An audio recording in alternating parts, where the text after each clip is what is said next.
mouvement qui est né aux États-Unis, en Angleterre, du coup c'est plutôt anglo-saxon. Hein. Et en gros, c'est de pouvoir emmener cette médecine qui est très peu chère, puisque les aiguilles c'est vraiment pas grand-chose, dans les classes populaires.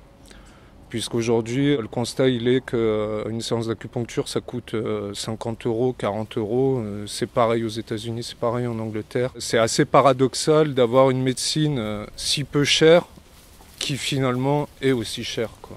C'est un mouvement qui est né plutôt dans les années 90. C'est vraiment visé pour les classes populaires, pour ceux qui n'arrivent pas à avoir accès à ce genre de soins-là. C'est parti d'un constat assez simple, c'est qu'en Chine, la médecine elle est divisée en deux, quoi. Donc d'un côté il y a la médecine allopathique telle qu'on la connaît dans nos pays industrialisés, et à côté il y a la médecine chinoise. Et du coup une séance d'acupuncture par exemple en Chine ça coûte l'équivalent d'1 €. Donc voilà, c'est un peu parti de ça. Il faut comprendre que c'est un mouvement qui est très marginal. Même au sein des acupuncteurs, il y en a beaucoup qui vont dénigrer ce mouvement-là. Puisque dans une séance, on va pouvoir traiter plusieurs personnes en fait. Et du coup, aux États-Unis, en Angleterre, ça reste marginal. Et en France, c'est plus que marginal en fait. On est au niveau de l'initiative personnelle, l'initiative locale. Avec un camarade, on a ouvert des séances au sein du CSA, du coup du Centre social autogéré qui a été ouvert par la CREA l'an dernier.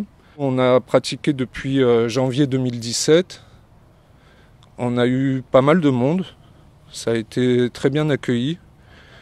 Du coup, c'était plutôt dédié à tous les galériens quoi, qui en ont marre du système de santé, qui n'ont pas de sous pour pouvoir se soigner, pour ceux qui ne trouvent pas de solution à leurs problèmes par la médecine allopathique, et aussi pour toutes les personnes sans papier et qui galèrent avec les institutions françaises et qui ont du mal à aller vers les CHU ou ce genre d'instituts, quoi.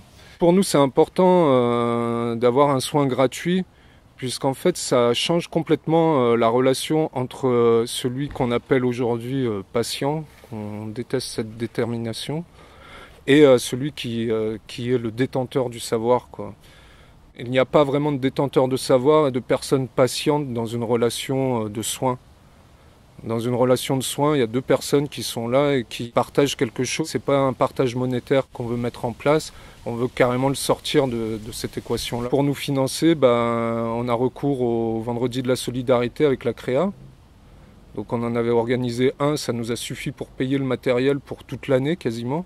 On peut avoir deux retours, c'est-à-dire qu'il y a des personnes qui vont complètement comprendre cette initiative, qui vont comprendre le message que la santé, elle passe déjà par soi-même, c'est-à-dire que une personne sait très bien quel aliment lui fait du bien, quel aliment ne lui fait pas du bien, quelle activité lui fait du bien ou pas, quel genre de relation sociale lui fait du bien ou pas. Et il y a d'autres personnes qui, trop habituées peut-être au système actuel, qui est complètement monétaire, ne mettent pas de valeur à un soin s'il n'est pas payant. Notre activité, elle ne repose pas que sur l'acupuncture, elle repose aussi sur une critique du système actuel. Et en fait, le système actuel, il a été mis en place pour couper du savoir populaire souvent. Par exemple, on va dénigrer les gens qui vont utiliser les remèdes de grand-mère. Alors qu'en fait, finalement, les remèdes de grand-mère, des fois, ils sont pas si mauvais que ça, quoi. Ils ont subi des millénaires et des tests et ils marchent, quoi.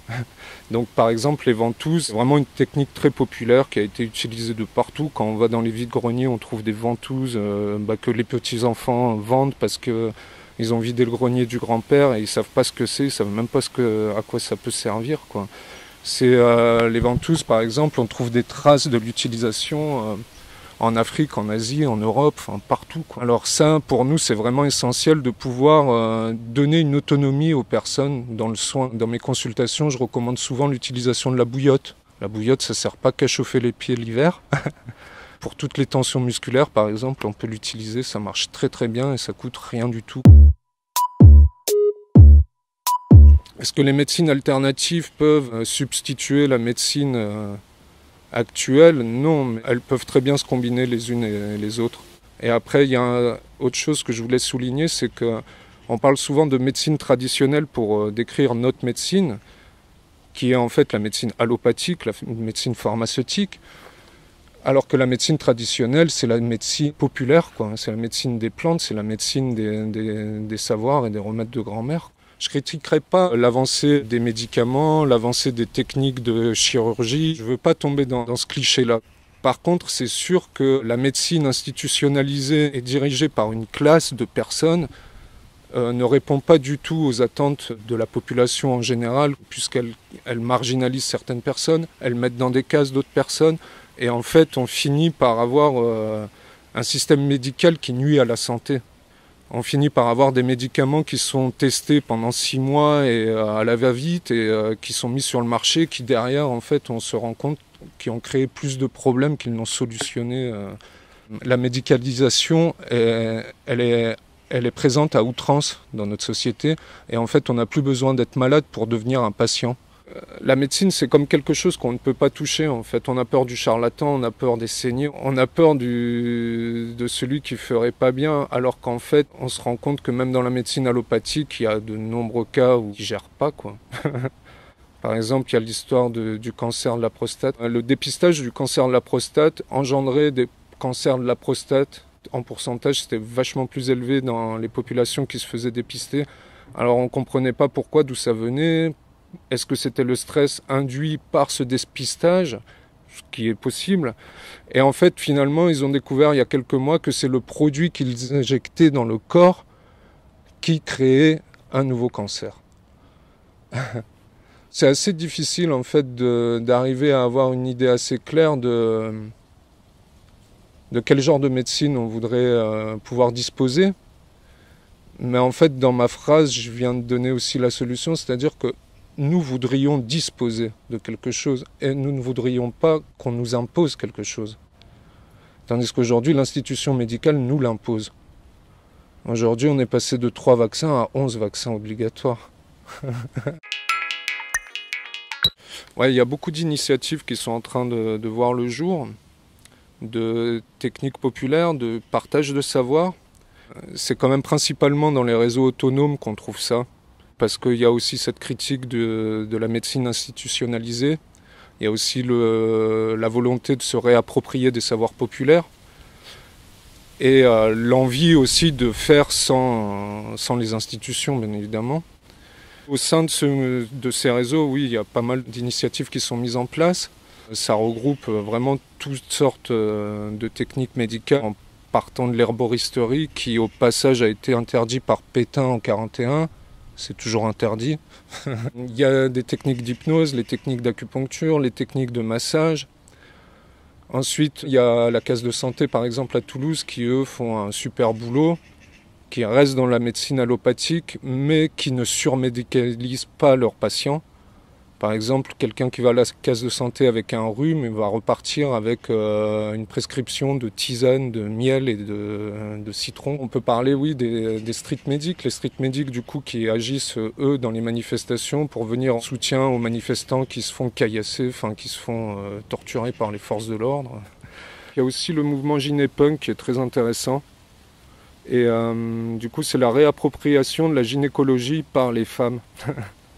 Puisque la gynécologie a été... il y a eu une mainmise de la classe des hommes, des médecins hommes, au début, fin 19e, début 20e, qui ont repris tous les savoirs populaires des sages-femmes, qui ont repris tous les savoirs populaires féminins, du coup, et qui se sont réappropriés ça et qui ont imposé leur vision de la gynécologie aux femmes, ce qui est complètement aberrant. Je voulais parler aussi d'une autre personne qui pratique l'acupuncture un peu dans le même genre d'idée, mais là c'est vraiment acupuncture humanitaire, donc c'est Lise Bogossian, c'est quelqu'un qui est assez reconnu dans le milieu, qui elle part faire des missions en Irak, en Syrie, dans les zones de guerre. Elle est allée de nombreuses fois à la jungle de Calais. Et elle a une très bonne critique aussi sur la médecine humanitaire, puisqu'elle part avec un bus qu'elle a financé elle-même. Elle part avec 1 ou 2 personnes qui l'accompagnent pour faire les soins. Et en gros, avec 10 000 €, elle va soigner autant de personnes. Il n'y a pas besoin de millions et de millions pour pouvoir aller apporter une assistance à des populations qui vivent sous le joug de la guerre et qui vivent qui vit des situations de détresse totale. Pour vous conseiller un bouquin, j'en ai un vraiment qui est génial, qui pour moi a été un pilier de toute ma réflexion sur ce qu'est la médecine et ce qu'est la santé. C'est un bouquin de Ivan Illich, qui s'appelle Némésis médicale. Après, sinon, il y a un autre bouquin de Dupuis qui est L'invasion pharmaceutique, sage-femme et infirmière. Ça parle des savoirs populaires, en fait, et de la médecine telle qu'elle était pratiquée au temps des sorcières.